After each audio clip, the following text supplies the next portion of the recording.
Hi, I'm Fred. This is Wood Tools Workshop, where today we're going to be building a jig to cut circles on the table saw. Now, if you don't know why you would need a jig to cut circles on the table saw, just stay tuned because in upcoming projects we're going to be using it. So, without further ado, let's get to it. For materials, we'll need a section of plywood or MDF, approximately 2 feet by 2 feet, a couple of 2-foot lengths of universal T-track, a T-bolt, approximately 1 1/4 inches in length, a washer and knob to fit on the T-bolt, several number 8 by 1/2 inch flathead screws, some epoxy rosin, a length of adhesive measuring tape, and something to make a guide to slide in the miter gauge slot of the table saw. You can go the expensive route and buy one, or you can make one out of hardwood, which is what I opted to do for this project. The plywood, or MDF, which is 3/4 thickness by the way, gets 2 3/4 inch wide dados which cross each other. One runs horizontally or perpendicular to your table saw blade, 8 inches from the top. This is for the T-track that holds the workpiece as it is shaped. The other dado cut runs vertically or parallel to your table saw's blade. It's for hold downs that keep the workpiece from spinning. How far it is from the blade depends on how big you expect to cut most of your circles. I chose 3 inches for mine.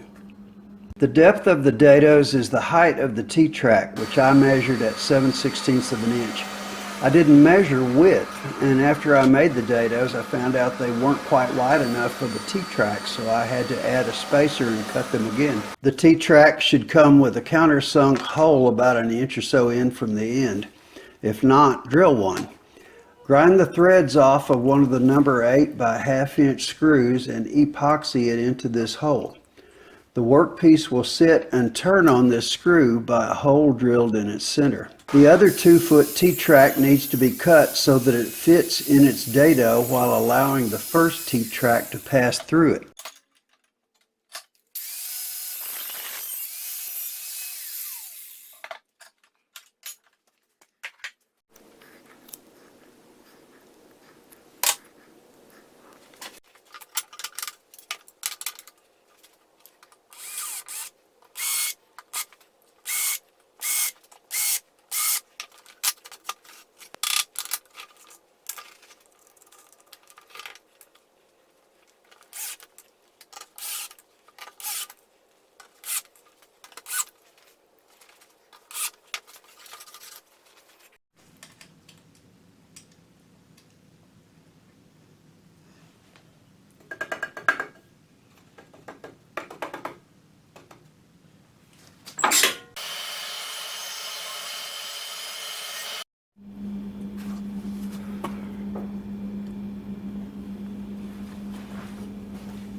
Measure the distance from your blade to the miter gauge slot. This is how far from the edge you will mount the guide. You want the edge of the jig right next to the blade, almost touching.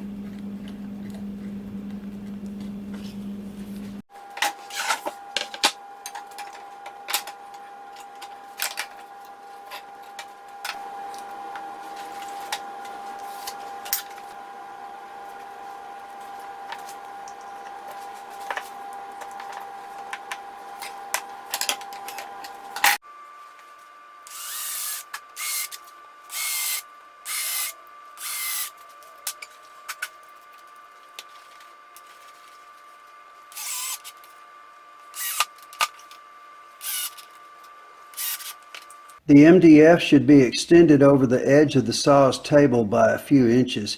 Split the difference and drill a 5/16 hole in the dado. The T-bolt sticks down into this with the washer and knob screwed on from underneath. This will lock and release the T-track that has the pin for the workpiece, so you can adjust the radius of the circle.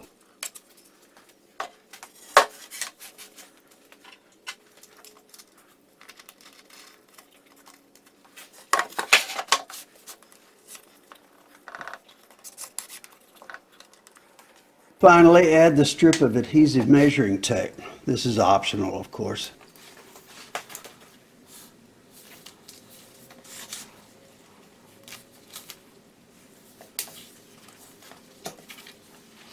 I tested the accuracy of my measuring tape by drawing a circle on the workpiece and then positioning the pin to give me the same radius.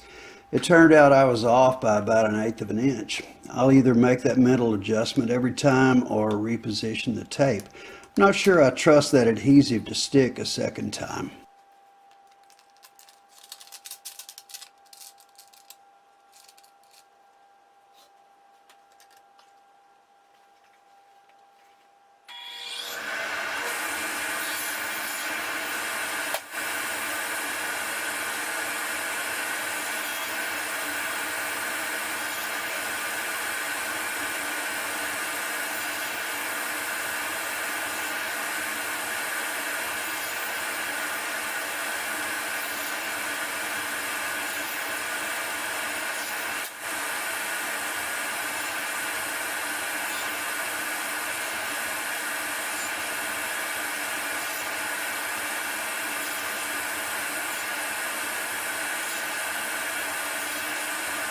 So there it is, folks. You can make wagon wheels, steering wheels, blanks for wooden gears, etc.